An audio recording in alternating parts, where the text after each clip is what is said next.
মধ্যে গাড়ির ধাক্কাও খেতে হয়েছে আমাকে। পরে আমি হেঁটে এই পর্যন্ত আসছি এবং জুম্মন এবং তার ফ্রেন্ড সার্কেল এদেরকে অনেক ধন্যবাদ যে তারা মোটর বাইকে করে আমাকে নিয়ে আসছে। তা না হলে আমি গাড়ি কিন্তু আমার গাড়ি ওই জ্যামে ফেলে রেখে চলে আসছি। ওই গাড়ির ড্রাইভার ফিরতে ফিরতে সে বিকাল 4টা বাজায় ফেলবে এরকম জ্যাম। তো যাই হোক, আমি এখানে উপস্থিত আপনাদের জনপ্রিয় চেয়ারম্যান সাহেব এবং অন্যান্য গণ্যমান্য যারা অতিথি আছেন, আমার পরিচয় করে দেওয়ার কিছু নাই, বরং আমার চেয়ে ওনাদেরকে আপনারা বেশি ভালো চিনেন এবং আপনাদের সবচেয়ে পরিচিত ওনারা প্রত্যেকে। তো আমার যেটা আপনাদের প্রতি কথা সেটা হচ্ছে, আমি সময় নিয়ে দীর্ঘ করবো না, কারণ আপনাদের এমনিতেই আমি অনেক সময় আপনারা এখানে বসে আছেন, অনেক কষ্ট করছেন। আমার ইচ্ছা ছিল আমি দীর্ঘ সময় আপনাদের সাথে কথা বলবো, অনেক সময় নিয়ে কথা বলবো এবং আপনাদের সাথে অনেক সময় কাটাবো আমি। তো আমার একটা ছোট্ট উপহার আছে, ঈদ উপহার, প্রতিটা খামে 500 টাকা করে আছে, আপনাদের প্রত্যেককে টিম থেকে আপনাদের হাতে পৌঁছে দিবে। আপনাদের কষ্ট করে আসতে হবে না, আপনারা বসে থাকবেন, ওরাই আপনাদের হাতে হাতে গিয়ে দিয়ে যাবে।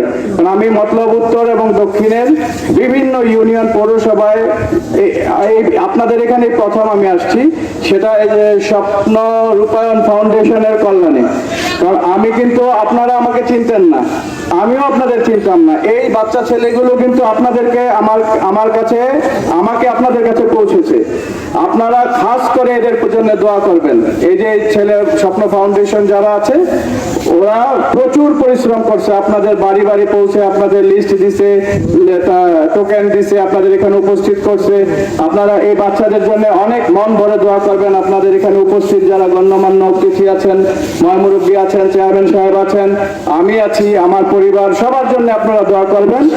আপনাদের জন্যও আমি দোয়া করি এবং ভবিষ্যতে আমি আপনাদের এই স্বপ্ন রূপায়ণ ফাউন্ডেশনের মাধ্যমে ভবিষ্যতে আমি আরো এই ধরনের কার্যক্রম, অন্যান্য আরো কার্যক্রম চালিয়ে নিব এবং এই ধরনের তরুণ সদস্যদের আমি খুব পছন্দ করি, যারা অ্যাক্টিভ, সমাজের জন্য কিছু করতে চায়।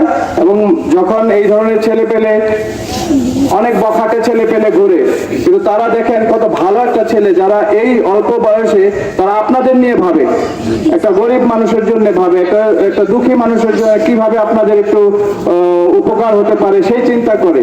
এই বাচ্চাদের জন্য আপনারা খাস করে মন থেকে দোয়া করবেন এবং তাদের যাতে ভবিষ্যতে আল্লাহ তাদেরকে আরো ভালো করে, তাদের যাতে সামর্থ্য হয় আপনাদের জন্য করার, সেই দোয়া আপনারা আমাদের চেয়ারম্যান সাহেব, অন্যান্য মুরব্বী গণ্যমান্য এখানে যারা উপস্থিত আছেন সবার জন্য করবেন। আর জুম্মান একটা কথা বলছে এতিমখানার, তোমার এতিমখানার বাচ্চা কয়টা আছে এখানে? 40 জন আছে। 40 জনকে আমি এক সেট ড্রেস বানিয়ে দিব, ঠিক আছে?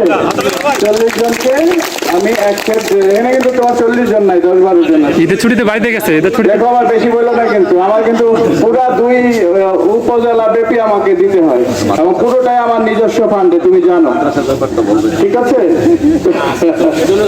যাই হোক, তো ঠিক আছে, আমি এটা করে দিব। আর হচ্ছে আজকে তোমরা ওনাদের হাতে এই টাকাটা পৌঁছে দাও, আমরা এখানে ওনাদের আসতে হবে না, তোমরা নিজেরা দাও। এটা আমার একটা উদ্দেশ্য হচ্ছে যাতে তোমাদের হাতটাও বড় হয়, ভবিষ্যতে তোমরা যখন বড় হবা তোমাদের যাতে দেওয়ার অভ্যাস গড়ে ওঠে। আমি সেই জন্য বিভিন্ন জায়গায় যখন যাই, বেশিরভাগ সময় আমি এই সদস্যদের দিয়েই দেওয়াই, তবে 2-4টা আমরা দিব, মুরব্বীরা আছেন যেহেতু। জুম্মান শোনো, আমরা 2-3 জনকে আমরা এই মুরব্বীরা দিয়ে দিব, আর বাকিগুলো তোমরা দিয়ে দাও, ঠিক আছে? এখানে আপনারা বসে থাকবেন।